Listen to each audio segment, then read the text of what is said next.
policeman stops a man who looks like his dead son, and seconds later sees what's on the dashboard, part 2. As I told you in part 1, Officer Matthew had just stopped a car and had asked the man in the car to roll down his window.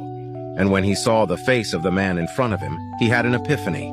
This person looked exactly like his son, who had died 2 years earlier in an earthquake and whose body had never been found. And now the officer knew for sure. It was his son standing right in front of him. Then the man in front of him simply said, "Dad." It was his son Julian, and he told him that he must have faked his death, because at the time he was involved in illicit affairs and men were out to get him. Then Officer Matthew spotted a photo on the dashboard, and it was Julian with a little boy.